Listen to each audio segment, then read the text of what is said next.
tomorrow and we hit snooze. Who can blame us? Something has to give, and it's us. It's always us. Last night, like most nights, it took ages to fall asleep as we ruminated over what was left undone from the day and what awaits us in the next. Exercise is so not happening right now. A fast hot shower with hopes of steaming the outfit worn last week left draped over the neglected Peloton. We check copious email and social media to make sure we didn't miss anything while we slept. Nope. Everyone else still has a perfect life. Breakfast is a granola bar and coffee on the commute. At least it's something. At work, meeting after meeting, call after call, deadline after deadline, tasks topple our bulging inbox and demand more and more from us. Every peek at email means something will be asked of us. Something will be expected of us. And it's something we'll do because we can. When pressed, we might admit it's just easier to do it ourselves, to do it the right way. So we swoop in, cover for the ill-prepared, compensate for the passive, rescue the overwhelmed, good old reliable us. What we are asking of ourselves, what they are asking of us, it's not doable. It's a setup, and we know it. We will never, ever, ever get it all done. And we will come undone in the futile attempt to get it all done. By the time our heads hit the pillow at the end of the long day, just like every day, we make a promise to ourselves. Tomorrow will be different. Tomorrow must be different. In her poem, Live Like the Roar in the Lion's Throat, poet Pavimetta asks, do you live in your days like a forgotten ticket stub in someone's jacket? Do you live in your days like an unmarked bottle in the back of the fridge? Do you live in your days like a lone sock in the drawer whose match disappeared in the wash weeks or years ago? Maybe you too have been brainwashed into believing that self-care is selfish because society makes us choose. We give or we take. Women in particular have been groomed to be of service to everyone else. If we are not taking care of someone or something else, we are considered entitled, indulgent, lazy. We label ourselves entitled, indulgent, lazy. Saying yes to ourselves and our legitimate needs must mean saying no to someone else. And we all know good girls don't say no. If we do, we are guilty girls, naughty even. Self-care is an act of defiance in a society conditioning us to be martyrs and saints. Self-care isn't selfish, it's your duty. First coined in the 1950s, self-care is properly defined as the practice of taking action to preserve one's health. But to most of us, it is cringeworthy, guilt-producing lavishness, superficial pampering, and bonbons. But that's not self-care. Self-care is a set of rituals that help us recharge and restore. Self-care is parenting ourselves to do the hard things, the things we sometimes don't want to do in the moment, but we do in support of our future selves. Our future selves suffer the headache from the second cocktail. Our future selves feel immediate regret when impulsively saying yes to an invitation and all we want to do is be home in our PJs. Our future selves face the indignity of being squeezed into Spanx to get into our favorite jeans or dress. Should our future selves have some say? You know, Sunday morning us should have some say about what Saturday night us decides to do. Self-care is enduring the guilt of inconveniencing others with our needs, because sometimes our needs will force a choice of us or them. Sometimes self-care means me first. Sometimes it means me too. We have permission. Abracadabra, calamazoo, zippity boppity bippity boo, poof! We have permission. And just like Glinda, the Good Witch in The Wizard of Oz tells Dorothy, you always have the power, my dear. You just have to learn it for yourself. So click the heels of your shiny red slippers and reclaim your birthright to give a shit about yourself, simply because you exist. Here I am, a recent college graduate, and I meet the man who is to become my husband. Determined to be independent, I was a Lincoln schoolgirl after all. Yet hopelessly in love, I wait an excruciatingly long lovesick month before following him out across country where he begins a medical residency. I work at Dad's factory on Kinsley Avenue to raise enough money to buy a round-trip ticket to San Francisco. Round trip just in case the new relationship tanks.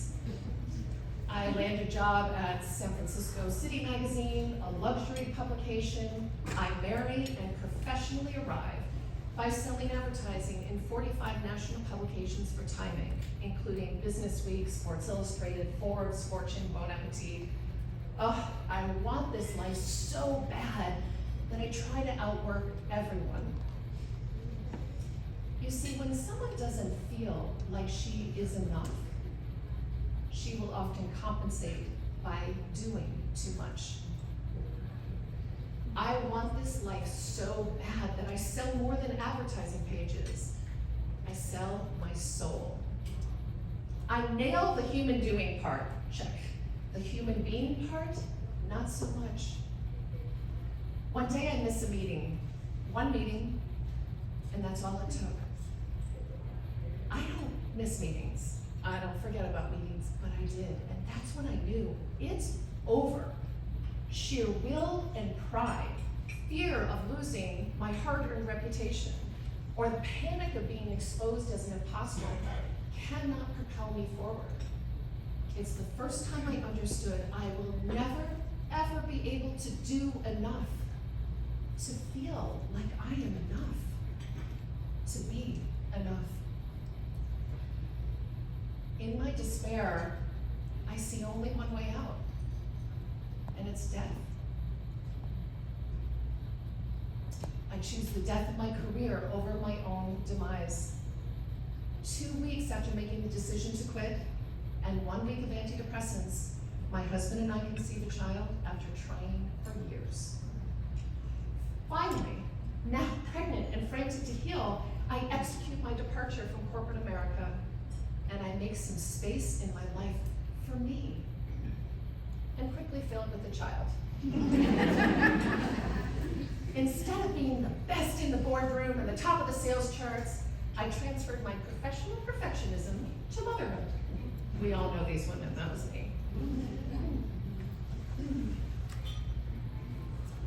I decided the professional perfectionism meant that I was going to not have any food from the jars for my son. No, I'd grow the oat food, and then I would make organic vegan food for my son, and surely he would need some culture, so Madame Butterfly Opera Live for my 2-year-old, Shakespeare before he begins kindergarten, and no screen time until he's 8. I was as noble and neurotic in motherhood as I had been in my career.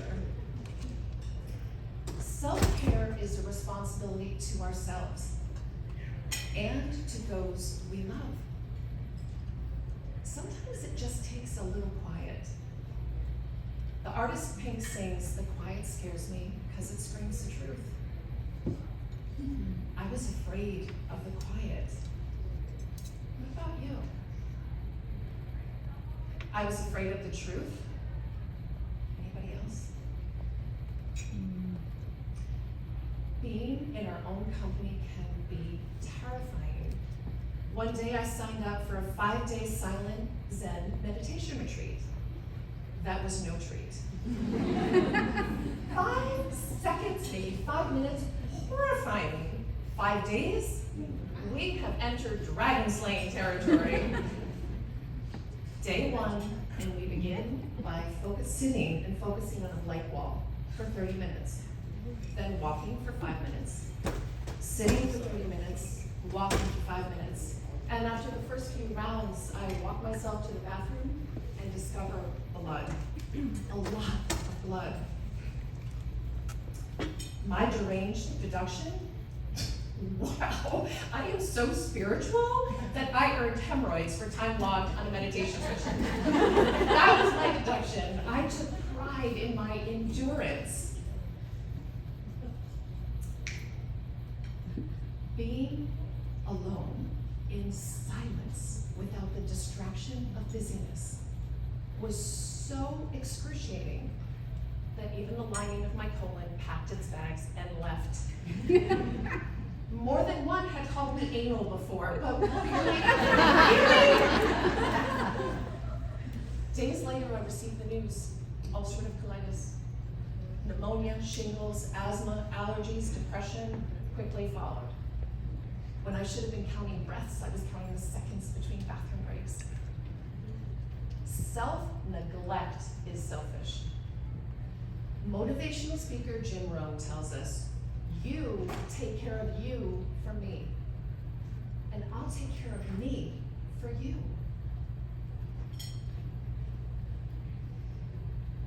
My family needed me, and my self-neglect rendered me helpless. Left with no choice and now confined to bed rest, I stepped back. And you know what? Others stepped up. I didn't know you could do that. I didn't know I could receive. I have fully recovered from all my conditions, although busyness and sugar still tempt me, probably always will. Self-care is a daily commitment. Start with a cup of tea. From the moment you boil that water till you savor the last sip, stay present. Allow your senses to awaken. Ta-da! You have just meditated. No robe, no mountaintop. A moment, no retreat. No retreat, a moment. A moment you can return to day after day, hour after hour, minute after minute. Rest is rebellious. It's not too late. Let's imagine what life could be like when nourished with self-care habits. Instead of feeling depleted, reactive, and resentful, we can feel alive, deliberate, empowered. Calm replaces the chaos, and the legacy we leave is compelling. We show the way. We are models, not martyrs. We have broken the generational cycle of self-neglect. We're proving to all the doubters, starting with ourselves, that we can take care of business and take care of ourselves. In fact, we must. We limit social media because we are far more invested in our own lives than the postured lives of acquaintances and strangers. We no longer compare our messy insides with everyone else's perfectly packaged outsides. We are not perfect, but we are present. We don't have it all together, but we know better than to believe anyone else does either. We want this life so bad that we reliably do whatever it takes. Whatever it takes to take care of ourselves. We keep our promises to ourselves. We're proud of ourselves. We actually start to like ourselves. We are no longer good girls. We are finally good to ourselves. We have done enough. We are enough. And we always were. Thank you.